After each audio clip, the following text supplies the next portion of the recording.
Blog 2, Different Educational Places, I Attended. Brief history of different educational places, I attended. Is it the reason for my being a loser in life, or is it the reason which enabled me to understand a lot of life matters, whether it's emotions, human psychology, behaviors or leanings and inclinations? Obviously it was not my choice, nor should it be. I realized and felt sad about it when I looked upon the life of my friends, even my brother and sister. All of them went to the same school till their college or board exams of matriculation and intermediate, then university and straight to a job which they are still doing for many, many years. My experience was totally opposite. I was sent to more than 9 educational places. Even I could choose the last 2 or 3, but the initial 5 compelled me to go by the field or already set path. Before going to how it affected my life, let's check the places briefly I attended till the age of 39. Village school. As far as I remember, I do not remember the exact age, but maybe I was 3 or 4 when I was admitted to school in the village some 3,4 kilometers from our village. I was not attending school regularly due to being far, or there was no pressure to go.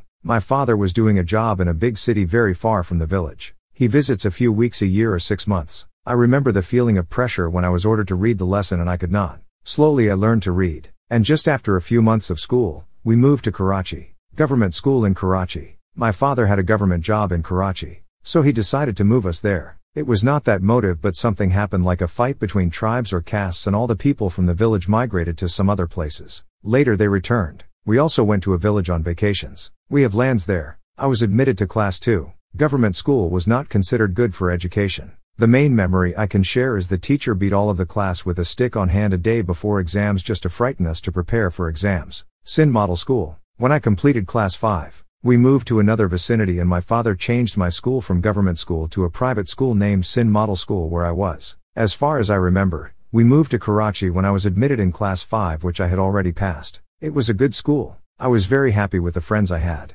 It was such a memorable time that I did not want to go home due to being happy with the friends doing jokes and talks, etc. Cadet College Pataro. It was just after 2,3 years that my father asked me to prepare for the entrance test for cadet college. I passed the test and was admitted to class 8, which I already passed. The schedule and routine in the college was strict. I can write a separate entry on my experience there. It was very good there. Good food, good life routine, good learning stuff and good entertainment, but I was fed up with punishments by the seniors and strict routine of running every day. So I left it after a year and a half. It can be said as my mistake, but I was not capable of thinking for long-term good for my life. Gulistan School, Karachi. After leaving cadet college, I had to continue education, so my father was admitted to Gulistan School in SMCHS Society, Karachi in class 9th. There are board exams for these 4 years. So for class 9th and 10th I studied in this school, and for 11 and 12 in a college named Gulshan College. Gulshan College. I have not attended all the classes here, just a few, but did full NCC, National Cadet Corps training.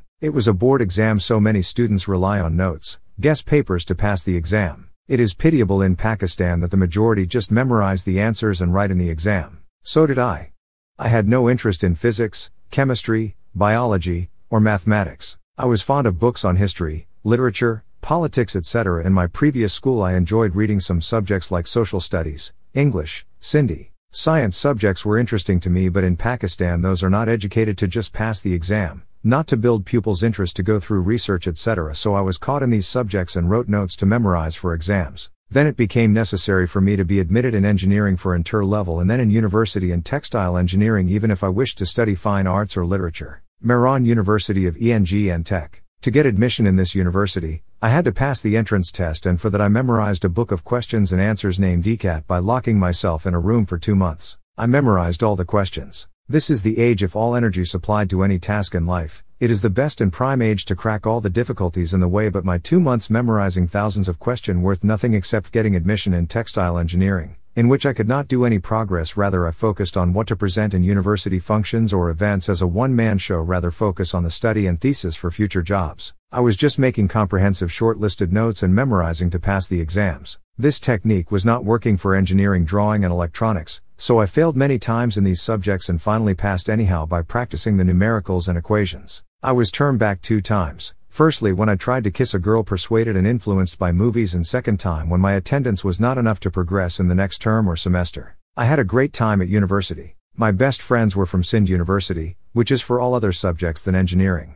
My closest friends were studying English literature, psychology, and social science. My time was spent going to Sindh University Library, reading novels and literature books rather than the library in Mehran University. I have unforgettable times in university in addition to most boring, depressive times. I intend to write about that time in my next writings. Waterford Institute of Technology. It took 5.6 years to secure a bachelor's degree in textile engineering from 1998 to 2003. I secured about 77% of marks in the final year and 66% overall for 4 years, and luckily got the job of trainee engineer with a good salary of 7,000 PKR compared to many others who were getting 5,000 at entrance level. But I was not happy with my job due to the behavior of managers towards me to teach me or let me learn, and due to lack of my own interest. I also did not take any initiative to self-learn the processes. So it just kept me busy with routine work of checking machines, making reports, etc., and eventually I left the job after 8.9 months. Then it was a period of doing many types of other jobs for different time lengths. It is also an interesting and tragic story of looking for different types of jobs, leaving them to get into business, and then again trying some different types of jobs.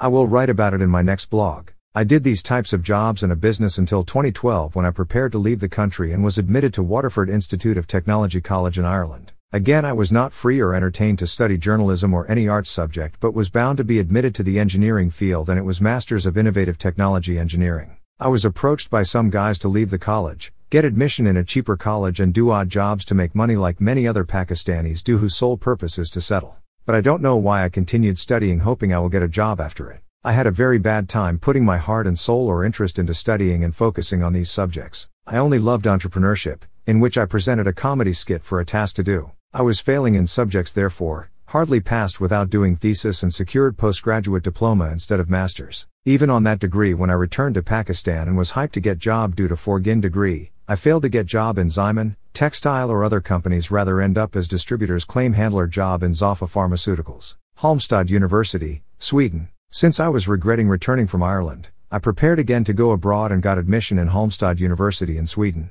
This time I applied for a visa for my wife and children too. In Halmstad University, my subject was industrial management. I deliberately tried to get admission in this discipline to avoid engineering subjects. I was again hopeful to do an internship in any company because of my good work of doing presentations and assignments, but after just 3 months, when my family came to Sweden, I had to engage in odd jobs to support me and my family, and compelled to leave the studies after second term, even not completed the second semester. And due to visa issues, I ended up leaving Sweden with my family. So these were the 9 educational places I attended. The readers can assess how tragic, interesting, and unfortunate or fortunate it was for me to pass through different educational places, ending up doing different types of jobs and still looking for career options at the age of 43. What I suffered from changing schools and colleges is a big gap regarding making friends and finalizing careers, etc., that cannot be filled ever, if it is about making friends. Following are cons, including these 2 important aspects of my life. When I was in the phase of adjusting with the environment of school, feeling comfortable with it, I was taken away from it and put into a new type of environment which influenced my psychological, behavioral and mental issues. I do not have long-term or closed friendships. Even I am deprived of friends to whom I can talk regularly, to go with them for tours.